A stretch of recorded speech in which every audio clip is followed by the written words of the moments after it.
يا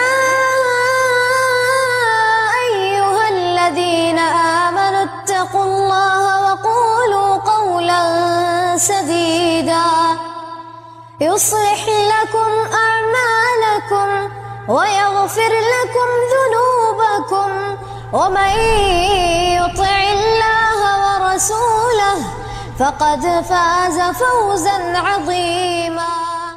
الحمد لله رب العالمين حمد الشاكرين والصلاة والسلام على خير البرية محمد وعلى آله الطيبين الطاهرين. لا إله إلا الله وحده لا شريك له له الملك وله الحمد وهو على كل شيء قدير. أما بعد، فأعوذ بالله السميع العليم من الشيطان الرجيم من همزه ونفخه ونفثه. بسم الله الرحمن الرحيم. يا أيها الذين آمنوا أنفقوا من طيبات ما كسبتم ومما أخرجنا لكم من الأرض ولا تيمموا الخبيث منه تنفقون ولستم بآخذيه إلا أن تغمضوا فيه واعلموا أن الله غني حميد. سورہ بقرہ آیت 266 کی تلاوت کی گئی ہے۔ یہ وہ نوی آیت ہے جس میں اللہ سبحانہ و تعالی نے خاص کر اہل ایمان سے خطاب فرمایا ہوا ہے۔ اللہ سبحانہ و تعالی نے اس آیت میں بھی اہل ایمان کو صدقے کے متعلق کچھ اہم ہدایات اور رہنمائیاں دی ہوئی ہیں۔ اللہ نے اس آیت میں کہا کہ اے وہ لوگوں جو ایمان لائے ہو،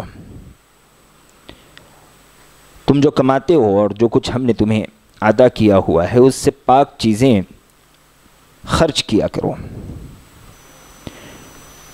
اور اس سے بری اور ردی چیزیں خرچ کرنے کا ارادہ نہ کرو، اس حال میں کہ تم خود اسے لینا پسند نہیں کرتے، الا یہ کہ ویسی چیزوں کے لیتے ہوئے تم اپنی آنکھیں مونچھ لیتے ہو۔ وَاعْلَمُوا أَنَّ اللَّهَ غَنِيٌّ حَمِيدٌ، اور تم یہ جان لو کہ یقیناً اللہ سبحانہ و تعالی بے نیاز ہے، وہ حمد والا ہے۔ اس آیت کا سبب نزول ہے، سبب نزول یہ ہے کہ مدینہ میں انصار جب اپنے کھجوروں کی کٹائی کا وقت ہوتا تو گدر کھجور کاٹ کر مسجد نبوی میں ایک رسی سے باندھ دیتے ہیں۔ مسجد نبوی میں جو غریب اور لاچار قسم کے صحابہ کرام رضوان اللہ تعالی علیہم مجمعین رہا کرتے تھے، وہ اس کھجوروں کو کھانے میں لیا کرتے تھے۔ اب بعض دفعہ یہ بھی ہوتا کہ بعض انصار ان گدر کھجوروں کے ساتھ ساتھ ردی کھجوریں بھی رکھ دیتے اور ان کا یہ گمان ہوتا کہ یہ خراب ہونے سے بہتر ہے کہ کسی کے استعمال میں آ جائے، اور وہ اس معاملے کو درست سمجھتے۔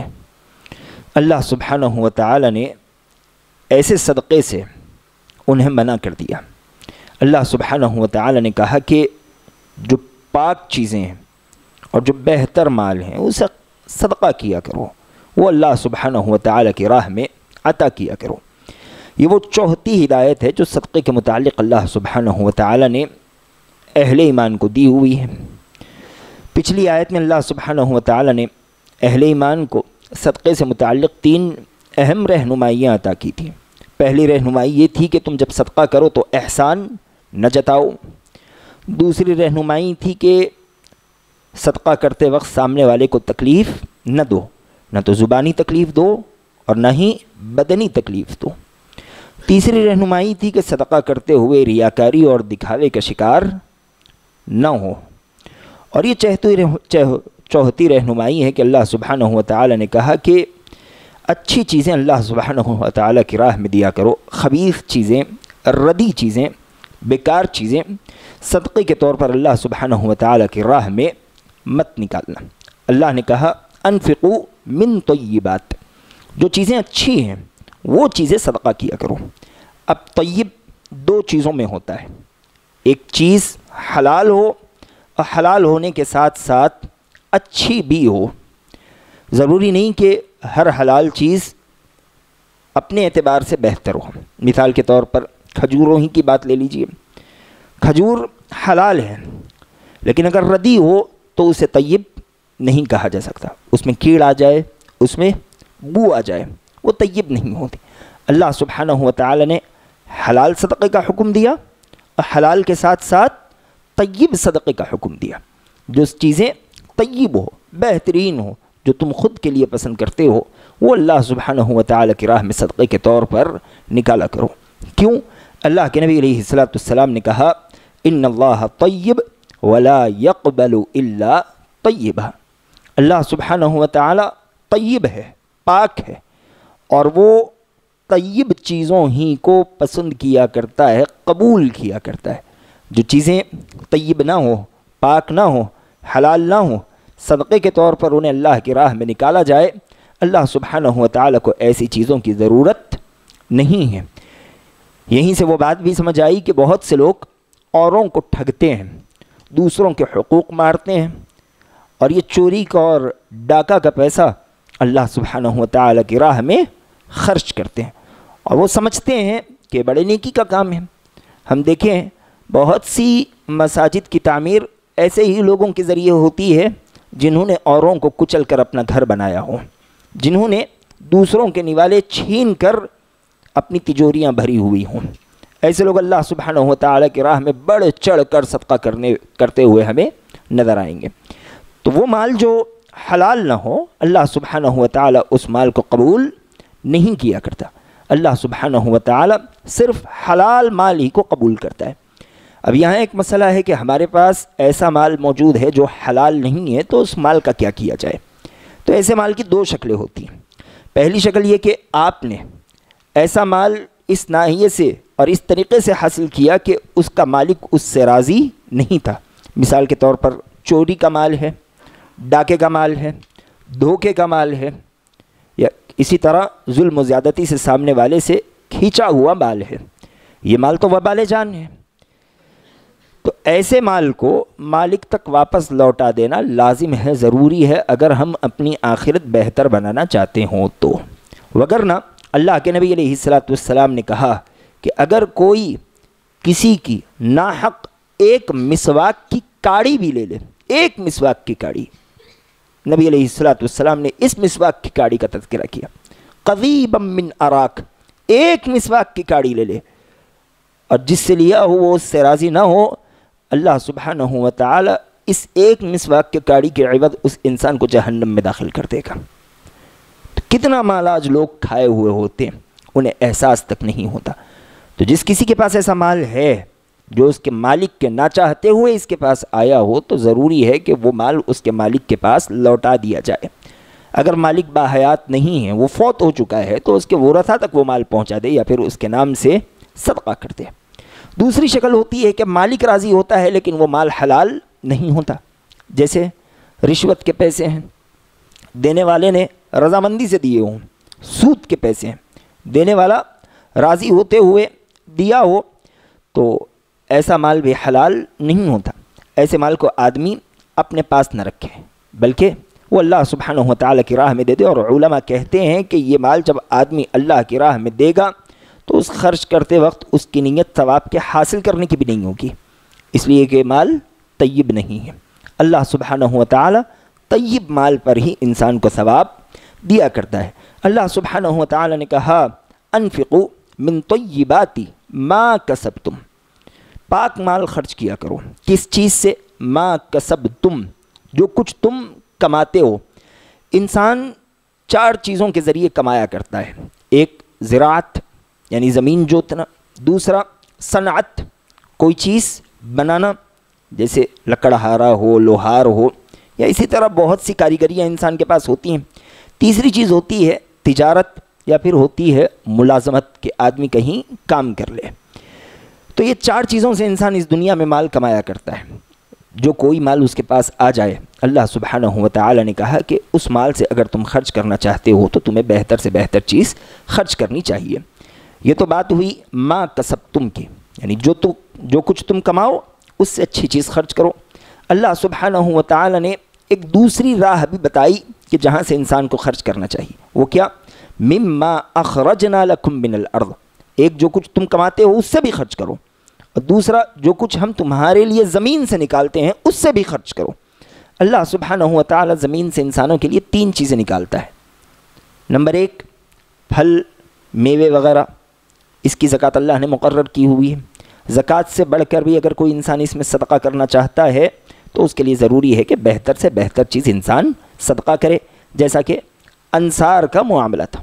انصار پہلے گدر کھجور رکھ دیتے تھے، گدری گدری کھجور انسان سے کھائی نہیں جاتی، اس کے منہ میں اس کا لعاب لگ جاتا ہے، ایک چکٹ پن یا گلے میں چبھنے والا معاملہ ہوتا ہے۔ اللہ سبحانہ و تعالی نے بہتر کھجور دینے کا حکم دیا، تو آدمی کی کھیتی نکلے تو جو ردی چیزیں ہیں وہ غریبوں اور فقیروں میں نہ بانٹے، بلکہ جو بہتر چیزیں ہیں وہ لوگوں کے درمیان تقسیم کرے۔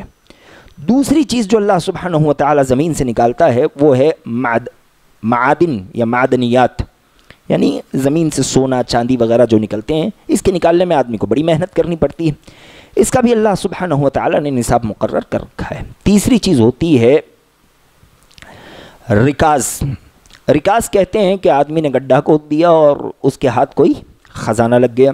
پچھلی قوموں کے جو لوگ اپنے مال و دولت زمین میں گاڑ جاتے تھے، اگر وہ کسی کے ہاتھ کو لگ جائے تو اس کے نکلنے کے ساتھ ہی اللہ سبحانہ و تعالی نے نصاب بتایا کہ جتنا بھی مال تمہیں ملے نکلنے کے ساتھ ہی اس کا خمس یعنی 20واں حصہ تمہیں اللہ سبحانہ و تعالی کی راہ میں خرچ کرنا پڑے گا۔ یہ رکاز کی زکوٰۃ ہے۔ ویسے معاملہ اتنا عام نہیں ہے، لیکن عام طور پر جو بات ہم سے متعلق ہوتی ہے وہ ہے کھیتیوں سے، کہ جو کچھ کھیتی آدمی کرے اس پر اگر وہ کچھ صدقہ کرنا چاہے تو بہتر سے بہتر چیز صدقہ کرے۔ عمدن علماء کہتے ہیں کہ ایسی چیزیں اللہ کی راہ میں صدقہ کرنا جو خراب ہے یہ کام حرام ہے۔ عمدن کہ آدمی بہتر بہتر چیزیں رکھ لے اور جو چیز خراب ہو وہی نکالے اور وہی غریبوں فقیروں اور محتاجوں کے درمیان خرچ کرے، وہی چیزیں اللہ سبحانہ و تعالی کی راہ میں خرچ کرے، لیکن عمدن نہ کرے۔ بس آدمی کا ارادہ کچھ خرچ کرنے کا ہو اور ایسی چیزیں خرچ کر دو تو اس میں کوئی حرج کی بات نہیں ہے۔ مثال کے طور پر ہم ایک لباس کئی مرتبہ پہن لیتے ہیں، وہ لباس کچھ پرانا ہو جاتا ہے، ہمارا ارادہ ہوتا ہے کہ ہم نئے لباس لے لیں، تو کیا کرے؟ آدمی پرانا لباس ایسوں میں دے گا جنہیں ان کپڑوں کی ضرورت ہے، کوئی مسئلہ نہیں، آدمی دے سکتا ہے۔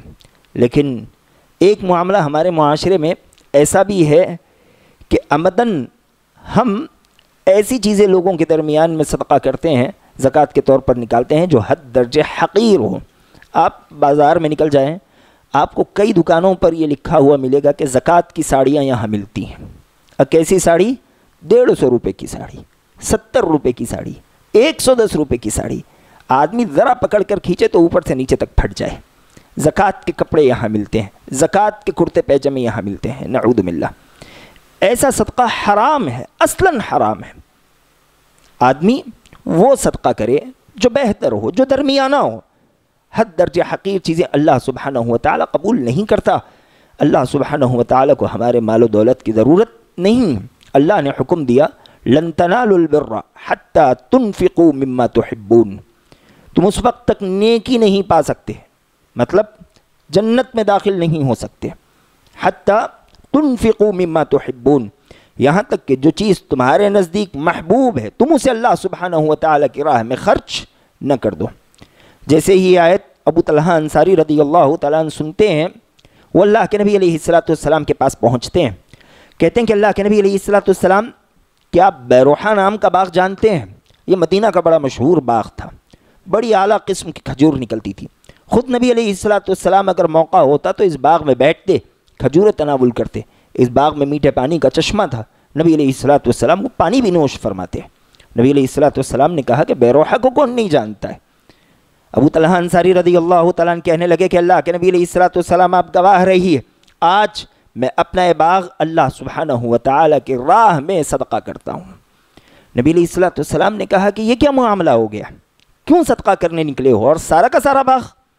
ابو طلحہ انصاری رضی اللہ تعالیٰ عنہ نے کہا کہ اللہ سبحانہ و تعالیٰ کہتا ہے لن تنالوا البر حتی تنفقوا مما تحبون، کہ تم اس وقت تک نیکی حاصل یعنی جنت نہیں پا سکتے جب تک اپنی سب سے محبوب چیز اللہ کی راہ میں خرچ نہ کر دو۔ اللہ کے نبی علیہ الصلوۃ والسلام، میرے سارے مال میں سب سے محبوب چیز اگر میرے نزدیک کوئی تھی تو وہ یہی بیروحہ باغ تھا، میں چاہتا ہوں کہ میں یہ اللہ کی راہ میں دے دوں، اللہ سبحانہ و تعالی اس کے عوض مجھے نیکی عطا کر دے، اس کے عوض اللہ مجھے جنت عطا کر دے۔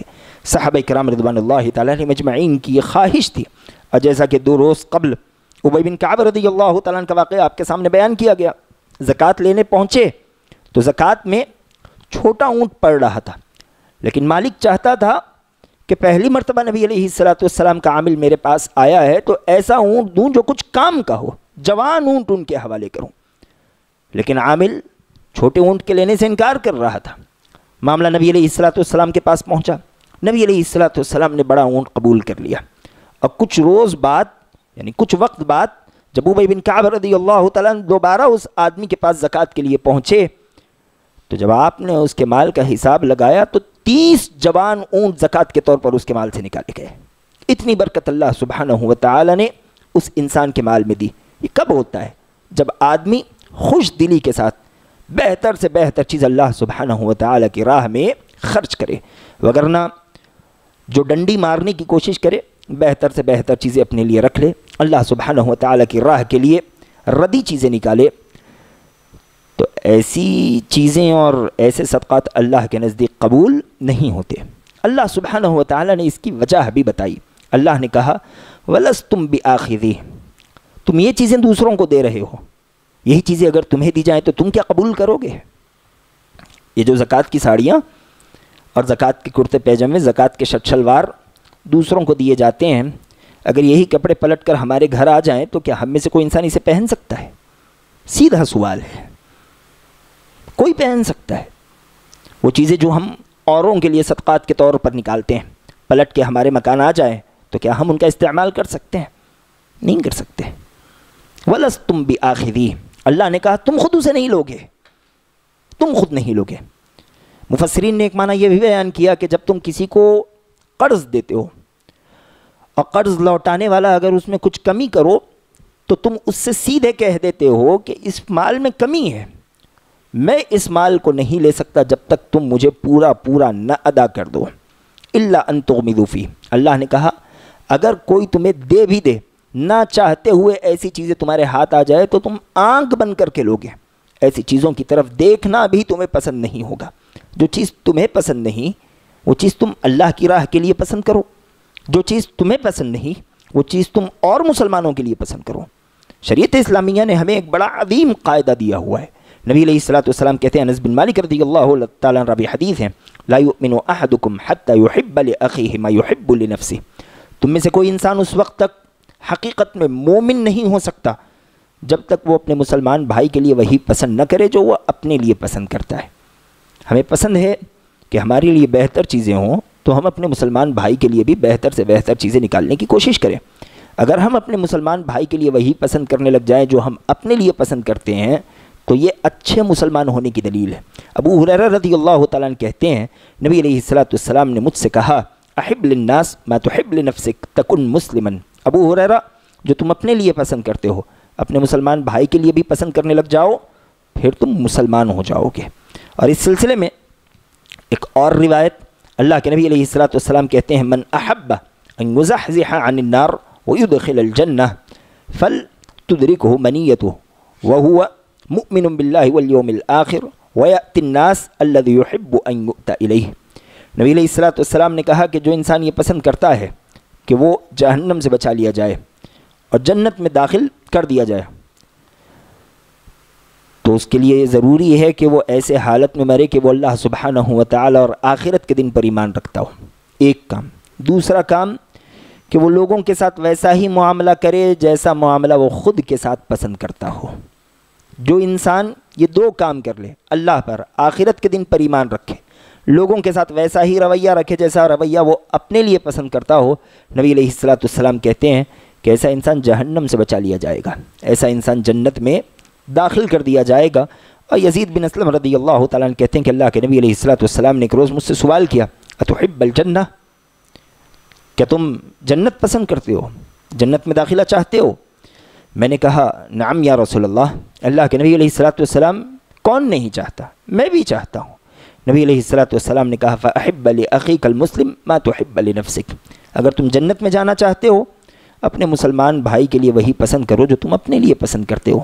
یہ روایات صرف صدقے تک محدود نہیں ہے، بلکہ ایک مسلمان کی زندگی اس کے ہر شعبے سے تعلق رکھتی ہے۔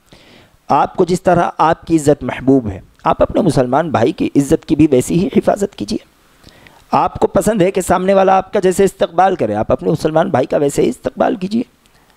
آپ کو پسند ہے کہ سامنے والا آپ کے مال پر نظر نہ ڈالے، آپ بھی دوسرے کے مال پر نظر نہ ڈالیں۔ آپ کو یہ بات پسند ہے کہ آپ کے گھر کی عورتوں کو کوئی اور نہ دیکھے، آپ بھی دوسرے مسلمان کے گھر کی عورتوں پر نظر نہ ڈالیں۔ زندگی کے ہر معاملے میں جو چیز آپ اپنے لیے پسند کرتے ہو، اگر حقیقی معنوں میں مسلمان مومن ہونا چاہتے ہو، جنت میں داخلہ چاہتے ہو، تو ہم میں سے ہر انسان کے لیے ضروری ہے کہ ہم اپنے مسلمان بھائی کے لیے بھی وہی پسند کریں۔ آگے اللہ سبحانہ وتعالی نے کہا وَاعْلَمُوا أَنَّ اللَّهَ غَنِيٌّ حَمِيدٌ، یہ بات تم جان لو اللہ سبحانہ وتعالی غنی ہے، اسے تمہارے صدقات کی ضرورت نہیں ہے۔ تم جو صدقہ کر رہے ہو، اللہ سبحانہ وتعالی کی راہ میں جو خرچ کر رہے ہو، اس سے تمہارا ہی مقصد پورا ہوتا ہے۔ صدقات کے کئی فائدے پچھلے دروس میں بیان کیے گئے کہ جو انسان صدقہ کرتا ہے اس کا مال پاک ہو جاتا ہے، جو صدقہ کرتا ہے اس کے گناہ مٹا دیے جاتے ہیں۔ جو انسان صدقہ کرتا ہے اللہ سبحانہ وتعالی قیامت کے دن اس کے صدقے کو پہاڑ جتنا عظیم بنا کر اس انسان کے سامنے پیش کر دیتا ہے۔ جو انسان صدقہ کرتا ہے اللہ سبحانہ وتعالی اس کے قبر کی آگ کو ٹھنڈا کر دیتا ہے۔ جو انسان صدقہ کرتا ہے اس انسان پر اللہ سبحانہ وتعالی کا غضب ٹھنڈا ہو جاتا ہے۔ جو انسان صدقہ کرتا ہے وہ انسان روز قیامت سورج کی اس قدر شدید تپش میں اپنے صدقے کے سائے میں اطمینان کے ساتھ چلتا ہوا آتا ہے۔ کتنے فائدے صدقات کے اس سے پہلے بیان کیے گئے، اللہ سبحانہ وتعالی نے یہی کہا واللہ غنی۔ تم یہ بات سمجھ لو اللہ سبحانہ وتعالی کو تمہارے صدقات کی ضرورت نہیں ہے۔ اور قرآن میں ایک اور جگہ اللہ سبحانہ وتعالی نے کہا لن ینال اللہ لحومها ولا دماؤها ولکن ینالہ التقوی منکم۔ تم اللہ کی راہ میں قربانی کرتے ہو، کیا سمجھتے ہو کہ اللہ سبحانہ وتعالی کے پاس تمہاری قربانیوں کا گوشت پہنچے گا، تمہاری قربانیوں کا خون پہنچے گا؟ کچھ نہیں پہنچتا۔ قربانی کرتے ہو تم خود کھا لیتے ہو، اللہ کے پاس کیا پہنچتا ہے؟ وَلَكِنْ يَنَالُهُ التَّقْوَى مِنْكُمْ، اللہ کے پاس تمہارے دلوں کا ڈر پہنچتا ہے۔ اللہ دیکھنا چاہتا ہے کہ تم قربانی دیتے ہو، تم صدقہ کرتے ہو، تمہاری نیت کیا ہوتی ہے، تم اللہ سبحانہ وتعالی کی راہ میں کس قدر خوش دلی کے ساتھ دیتے ہو، تم اللہ کی راہ میں دیتے ہوئے کتنے ناراض رہتے ہو۔ اللہ سبحانہ وتعالی تمہارے ایمان کا جائزہ لینا چاہتا ہے۔ اس لیے نبی علیہ الصلوۃ والسلام نے کہا وَالصَّدَقَةُ بُرْهَانٌ، صدقہ دلیل ہے، ایک مومن کے ایمان کی دلیل ہے۔ جو انسان جیسا صدقہ کرے گا اس کا صدقہ اس کے ایمان پر ویسی ہی دلالت کرے گا۔ تو ہمارے صدقات ہمارے مفاد کے لیے ہیں، ہمارے فائدے کے لیے۔ اس سے اللہ سبحانہ وتعالی کے خزانے میں کسی طرح کی بڑھوتری ہونے والی نہیں۔ اللہ سبحانہ وتعالی کے خزانے لامحدود ہے، اسے ہم جیسے حقیر لوگوں کے روپیوں کی کوئی ضرورت نہیں۔ اس سلسلے میں اللہ کے نبی علیہ الصلوۃ والسلام کہتے ہیں، حدیث قدسی ہے، اللہ سبحانہ وتعالی کہتا ہے یا عبادی لو ان اولکم وآخرکم وانسکم وجنکم قاموا فی صعید واحد فسألونی فأعطیت کل انسان ما سألته ما نقص ذلك مما عندي الا كما ينقص المخيط اذا ادخل البحر۔ اللہ سبحانہ وتعالی کہتا ہے کہ میرے بندو تم سارے کے سارے ایک میدان میں جمع ہو جاؤ۔ کتنے سارے؟ تمہارے پہلے انسان سے لے کر آخر تک، سارے انسان، سارے جن، اور تم سارے کے سارے ایک جگہ جمع ہو کر اللہ سبحانہ وتعالی سے من مانی سوالات کرو، جس قدر مانگ سکتے ہو، جو مانگ سکتے ہو، جو چاہ سکتے ہو، اللہ سبحانہ وتعالی سے سوال کرنے لگ جاؤ۔ اور اللہ سبحانہ وتعالی تم میں سے ہر انسان کو اس کی خواہش و چاہت کے مطابق ہر چیز بھی ادا کر دے۔ اللہ سبحانہ وتعالی کے خزانے سے اتنی کمی بھی نہیں ہوگی جتنی کمی ایک عظیم سمندر میں سوئی کے ڈبو کر نکالے جانے سے ہوا کرتی ہے۔ سبحان اللہ، اللہ سبحانہ وتعالی اس قدر عظیم خزانوں کا مالک ہے، اسے ہمارے صدقوں کی کیا پڑی ہے؟ بس اللہ چاہتا ہے کہ ان صدقات کے ذریعے ہماری بھلائی ہو جائے، ہمارا ایمان مضبوط ہو جائے۔ صدقات کے بڑے فائدے ہوتے ہیں۔ صدقات سے آدمی کا ایمان مضبوط ہوتا ہے، اس کے ایمان کی دلیل ہوتی ہے۔ اسی طرح صدقات انسان کے مال کو پاک کرتے ہیں۔ یہ صدقات ہمارے اندر اللہ سبحانہ و تعالیٰ کی شکر گزاری کا مادہ پیدا کرتے ہیں۔ یہ صدقات ہمارے دل سے دنیا کی محبت نکال دیتے ہیں۔ یہ صدقات ہمیں آخرت کی یاد دہانی کرواتے ہیں اور ہمیں یہ کہتے ہیں کہ تم جس دن کے لیے مال خرچ کر رہے ہو تمہیں اسی دن کا انتظار کرنا چاہیے، تمہارا حقیقی معاملہ اسی دن ہونے والا ہے۔ اسی طرح یہ صدقات معاشرے میں برابری قائم کرتے ہیں کہ جو تم اپنے لیے پسند کرتے ہو وہی تم سامنے والے کے لیے بھی پسند کرو۔ آدمی کو احساس ہوتا ہے کہ سامنے والا گرچہ مال کی اعتبار سے کچھ کم ہے لیکن وہ مسلمان ہے، وہ بھی اسی چیز کا حقدار ہے جس چیز کا حقدار میں ہوں۔ ابو ذر غفاری رضی اللہ تعالیٰ عنہ کو ایک شخص نے دیکھا، آپ بھی وہی چادر پہنے ہوئے تھے جو چادر آپ کا غلام پہنا ہوا تھا، آپ وہی کپڑا پہنتے تھے جو کپڑا آپ اپنے غلاموں کو پہناتے تھے۔ تو یہ صدقات معاشرے کے درمیان ایک معیار قائم کرتے ہیں، اور ان صدقات کے ذریعے حلال کمائی کی اہمیت کا بھی علم ہوتا ہے کہ اللہ حلال کمائی ہی کو قبول کرتا ہے۔ حرام کمائی چاہے پہاڑ جتنی اللہ کی راہ میں خرچ کر دی جائے، اللہ سبحانہ و تعالیٰ کو اس کی ضرورت نہیں ہوتی، اللہ ایسے مال کو قبول نہیں کرتا۔ اس حرام مال کے بالمقابل کوئی حلال مال سے کھجور کا ایک ٹکڑا بھی صدقہ کر دے، بعدل تمرۃ من کسب طیب، پاک مال سے کھجور کا ایک ٹکڑا، فیتقبلہ اللہ بیمینہ، اللہ اس پاک مال کو اپنے داہنے ہاتھ میں لے لیتا ہے اور صدقہ کرنے والے کے لیے اس کی پرورش کرتا ہے۔ تو حلال مال کی اہمیت کا علم ہوتا ہے کہ حلال مال کس قدر اہم ہے۔ آج مسلمانوں کی ایک بڑی تعداد حلال و حرام کا لحاظ کیے بغیر بس مال کے پیچھے بھاگ رہی ہے۔ سمجھ لینا چاہیے کہ مال اہم نہیں ہے، حلال مال اہم ہے۔ جس جسم کی پرورش حرام سے ہو فَأَنَّا يُسْتَجَابُ لِذَلِكَ، اللہ ایسوں کی دعائیں قبول نہیں کرتا، اللہ ایسوں کی عبادات ان کے منہ پر مار دیا کرتا ہے۔ جو جسم حرام سے پلے ایسا جسم کبھی جنت میں داخل نہیں ہو سکتا۔ دین اسلام میں حلال مال کی بڑی اہمیت ہے۔ اسی طرح کچھ اور باتیں بھی ہیں لیکن انشاءاللہ پھر آنے والی کچھ آیتوں میں ہم ان باتوں کا تذکرہ کریں گے۔ دعا ہے کہ اللہ العالمین جو باتیں کہی گئی ہیں سمجھتے ہوئے اس پر عمل کرنے والا بنا، آمین۔ سبحانک اللہم و بحمدک اشہد ان لا الہ الا انت استغفرک و اتوب الیک، وآخر دعوانا الحمد للہ رب العالمین، والسلام علیکم ورحمۃ اللہ وبرکاتہ۔